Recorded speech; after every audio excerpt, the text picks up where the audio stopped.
Hi, this is Phil McCauley for Labour Business TV, and I'm delighted to be welcoming today Peymana and Jess, who have just started the Labour Foreign Policy Group, which aims to become an affiliated socialist society of the Labour Party. Good morning. How are you both? How are you coping with the pandemic so far?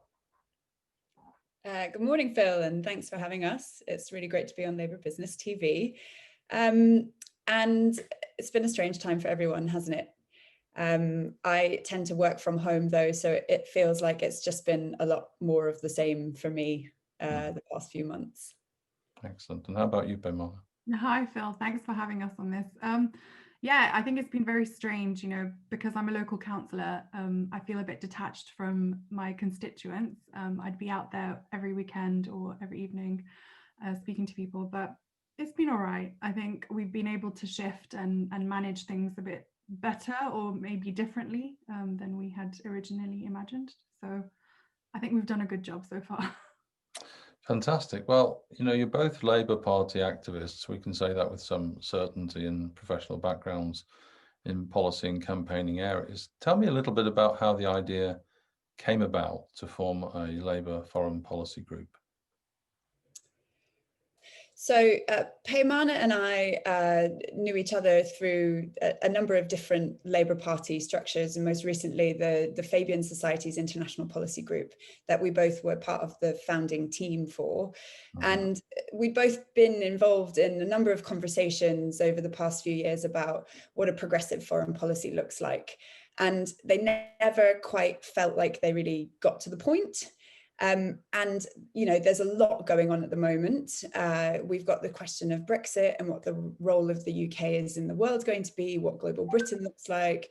We've seen a strain on multilateral systems because of COVID, because of US activity, various conflicts, scandals, etc. And the rise of authoritarianism. So there's a lot going on. There's a bit of hope with the change in leadership in the US. But it felt like it was a really good time for Labour to really take stock and account of the world as it is and what our ambition to lead in the world was. And we have a great moment with the change of leadership at the top, with Keir Starmer's team really trying to put themselves in a position to be the next party of governance. And Lisa and Andy coming into the job being very open to wanting to tackle these real challenging issues that there are of foreign policy. And just finally, it seemed very strange to us that there wasn't already a Labour foreign policy group that was affiliated to the party to really tackle some of these difficult questions and look at the philosophical underpinning of a real progressive approach to foreign policy.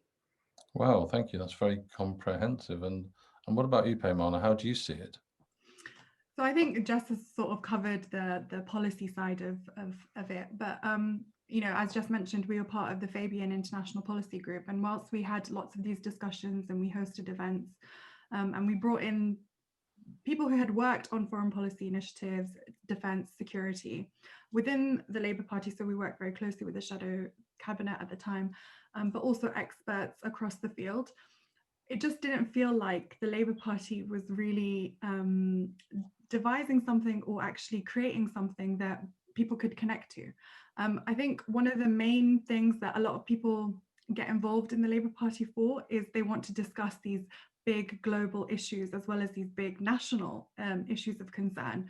But there's no real forum for them to do that. And so I think this was the perfect opportunity for us to create the group and bring in local members from across the Labour Party to have that debate about these global and national issues to do with foreign policy. But I think for me, on a personal note, it was to do with Afghanistan. I think it was in 2015 when I was flipping through the manifesto of the Labour Party, and I saw one line on our policy to do with Afghanistan. And I was thinking, well, we had a Labour government who invaded Afghanistan, and now we have one line in our manifesto about it. I thought that was a bit tragic, and I thought that working through the Fabian International Policy Group, we could try and put forward some policy recommendations. But for reasons that, you know, bureaucracy and various other internal workings of how the Labour Party works, it wasn't possible. So I hope that this group, the Labour Foreign Policy Group, is able to put forward some actual concrete recommendations for the Labour Party to consider that are progressive, that are about bringing communities together. That makes a lot of sense, and I agree with that. We'll look forward to welcoming you as a fully blown socialist society in due course when you've met all the criteria, and good luck with all of that. I want to turn now to what's been going on with the merger of Foreign Commonwealth Office and the question of international aid. I mean, how do you see that presently, what's been going on, the reduction in the aid budget and its implications, and how Labour should be addressing that in terms of its foreign policy? Well, it's obviously very disappointing that the government has gone down the road that it has gone down, you know, essentially getting rid of DFID, folding it into the Foreign and Commonwealth Office. And I think, you know, making a really Weasley budgetary decision to reduce the aid budget, because they know it's a bit of red meat to their right wing, and, you know, it's not going to upset much of the public. Obviously, Labour and a lot of the NGOs in the community have been standing up for our moral responsibility to support a 0.7 and our international engagement, and have rightly pointed out that at a time when we're trying to reach out to the world, to create new alliances, to step up into a leadership role, we're doing exactly the opposite at home with our aid budget and with DFID. I think, unfortunately, what the government's done isn't surprising, and they seem, you know, intent on going through with these changes. So really the job for Labour at the minute is to, one, continue to make the case for that leadership in the world on development, but also two, to really focus on this accountability piece. You know, is the money being spent well? What are the objectives of that money? And to ensure that they don't get subsumed to other national interest, security, etc. Priorities, which is likely to be the case. So there are a couple of the issues in play. What happens with the International Development Committee? What happens with ICAI, the Independent Committee on Aid Impact?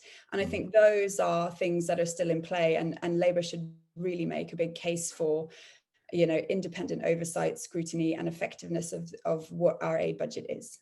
So now that we're entering the Biden era next year, 2021, internationally, and our focus as a country, of course, has been completely consumed by Brexit for 4 years, and Trump and all of that nonsense, and then COVID on top of that, and now the will we, won't we have a deal with the European Union. How does 2021 look in foreign policy terms? And what does Keir Starmer need to start thinking about doing in order to present the Labour Party as having an internationalist position again? I think that's a really important question, and it's a very interesting question. I don't think anybody can really predict the future and what the future looks like. But I think one of the most important things for the UK and for the Labour Party to understand is that the Biden and Harris campaign ran against a very divisive rhetoric in the United States. One that was based on the idea of white supremacy, very anti-immigrant, very anti-migrant, but they were able to defeat that rhetoric with the idea of unity, with the idea of you know, everyone in this together, and they were able to defeat a sitting US president, which is already very difficult.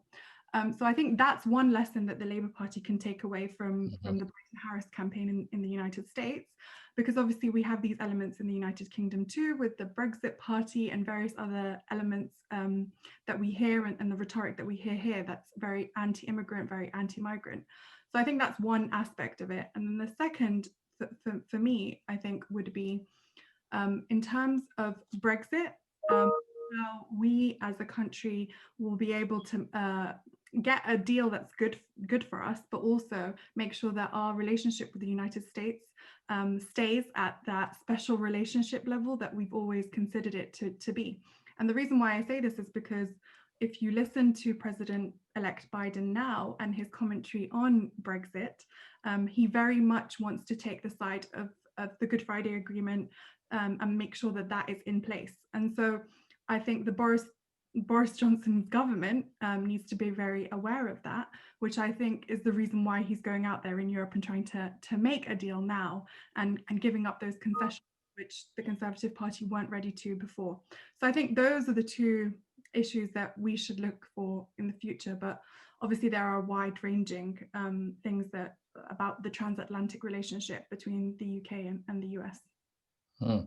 Very interesting. Do you think that it's true? I mean, from a Labour Party point of view, clearly Starmer's made a good start and a good impression in terms of his solid approach to policy and to really scrutinising the government. But what does he need to do now, from the point of view of Labour Party leadership, to move us towards that internationalist position? How does he need to start thinking about policy engagement beyond Brexit and beyond COVID?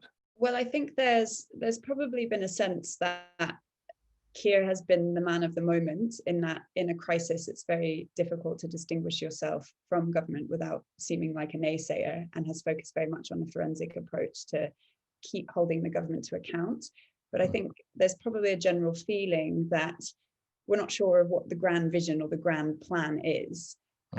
And as Peymana, rightly pointed out, there's a huge gulf in the Johnson government and the US in terms of the relationship that the Labour Party is probably more keenly able to fill, because of the potential close relationship that Labour and Democrats can have, because of being on the same page on issues like climate change and human rights, and a sort of this global view of the need to support democracies and openness and multilateralism and cooperation. So I think there's a lot that he can be doing in terms of building his relationships overseas with sister parties, learning from them, particularly where progressive governments are in power now, and learning from what they've done and how they position themselves, and seek to create this sort of global cooperation that I think, after 4 years of Trump and after this sort of ravished year of COVID, that we all really, really desperately need to reinvigorate. Sounds fascinating. Now, turning to the question of what this all means internally in Labour Party politics, we've seen Lisa Nandy become the Shadow Foreign Secretary. How's she doing? Where's she going with her policy positions, and how's she looking to build her teams as you see it? I think it's really early stages to say anything about or give judgment on how Lisa Nandy's doing in her role. And the reason why I say that is because Lisa's very much, from what I've seen and what we've seen so far of the things that she's been doing in her role, is out here to listen to the Labour Party members, as well as the experts on specific issues. So I think recently I was actually part of a forum she organised with Labour Party members, about listening to them on international development issues, but also foreign policy issues. So, we were brought together, we put into breakout rooms, we were given a specific question and told to come up with suggested ideas on how the Labour Party could approach these specific questions. So I think mine was on international aid, and one of the things that we said is we need to start talking a bit more about what UK's international aid has done in the world. We have funded so many initiatives of girls' education across the globe, and that's put millions of more girls in school, and yet the British public are not aware of these initiatives. And so speaking more positively about British aid is also really important. So these kinds of forums that Lisa has created is about listening, and I don't think we can pass judgment so early on in her time right now in saying whether she's doing a good job or not. I think that will come later, but at the moment I think she's listening to party members and expertise. Well, I'll certainly pass judgment. I think she's doing a phenomenal job in the role, actually, and I suspect that we're going to see a much more high-profile position for her in the media after we've gone through Brexit and COVID next year, and that's going to be important. When we think about your group, though, let's talk a little bit more about the specific priorities and the themes that you'll be looking at, and how you'll be approaching the question of policy development over the next year or two ahead, and hopefully allowing that policy to filter in to the high level at the Labour Party and end up in the manifesto? How are you going to approach that? So we launched in September, and we were very clear at that stage that we wanted to use the autumn period to do our launch, start spreading the news about our existence, start building our membership, and that we wanted to start the policy development work that we were doing in earnest from the new year. And the sort of foundational objective of the group is to get Labour Party members who have interest and expertise in foreign policy involved in that process. So in Foundation, we set out 5 broad areas that we wanted to focus on. The first was strategic foreign policy relationships, which is a big umbrella which will cover the UK's relationship with countries like the US, Russia, China, India, the EU, the Commonwealth, and thinking about where post-Brexit those relationships go and what their strengths are and what their weaknesses are. The second is multilaterals fit for the 21st century, and we're already working with Ray Collins on his multilateral review and have brought together a sort of small subgroup of our members who have expertise working in various UN institutions to support that piece of work that the party is doing. The third is promoting peace and security. Again, another large bubble which will cover a lot of some of the most controversial areas of foreign policy that often come up in the party. And as Peymana mentioned, really looking into a proper strategy around Afghanistan, some of the conflicts we've been embroiled in, but also how we approach peace building and some good practice in those areas.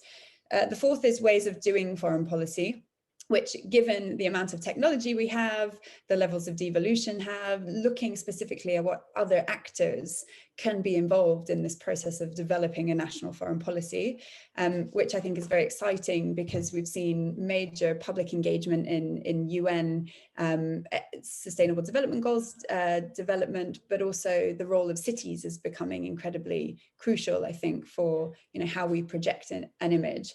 And then the final one is progressive foreign policy for the 21st century. So bringing all of those strands together, but also trying to pick through some of the real challenges we have in our relationships with other countries. So for instance, we have to have a relationship with China, it's inevitable, but how do we do that while also supporting our values, promoting human rights, and making that work for Britain and also for the world? Yeah, so in terms of foreign policy approach, and you talk about the conflict with the need to trade, but on the other hand, the question of human rights, how can you get that embedded into Labour policy? Are we going to, do you think, have to think about developing some ethical foreign policy engagement? I think because the Labour Party at the moment is going through such a change in terms of its leadership, in terms of its vision and outlook for the future, we do need to move a little bit away from what we've done in the past. And I'm not saying ethical foreign policy is wrong or right. I'm saying we need to look at foreign policy differently. We need to make sure that we have a plan in place. We know the history and the culture of countries before we negotiate with them, or before we decide to invade them, or before we decide to do any sorts of military action there. I think that's the first. And the second really is making sure that we have voices from on the ground. So people who have lived experiences and expertise in living in those countries, and knowing the internal situation of those countries. Because a lot of the time what we find is that with foreign policy, you have experts living in Western nations creating foreign policy initiatives about countries very far away. That's all right and that's fine, but we do need civil society leaders involved, people who have lived experiences. So I think that's one part of the ethical foreign policy question, and it's obviously very broad and very wide.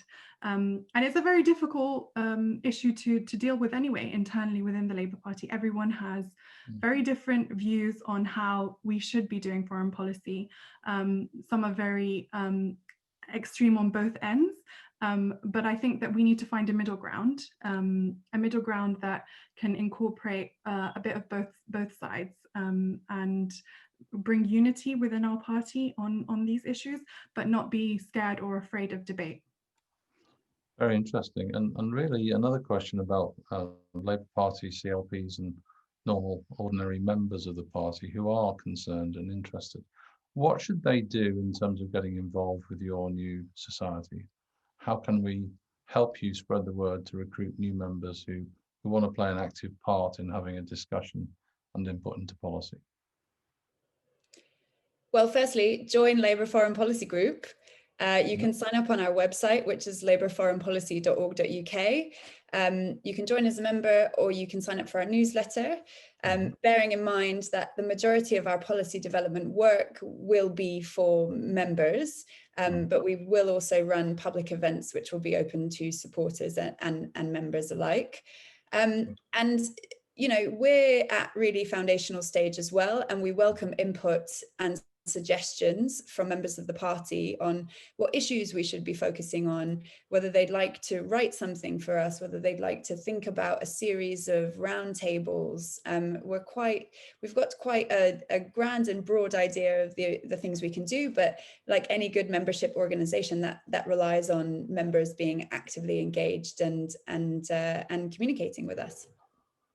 And finally, thinking about next year in foreign policy terms, as you see foreign policy, what's your best hope for the next 12 months? What kind of things would we see as progress, as a win, as something optimistic returning with a new regime in the United States, at the end of COVID, hopefully towards the center of the year?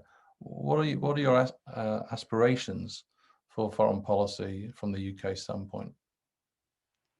Well, I think next year there are a number of really big moments for the UK. We're hosting the COP26 talks and co-hosting the G7. So, you know, there are some really big moments to make real global progress on issues like climate change and girls' education.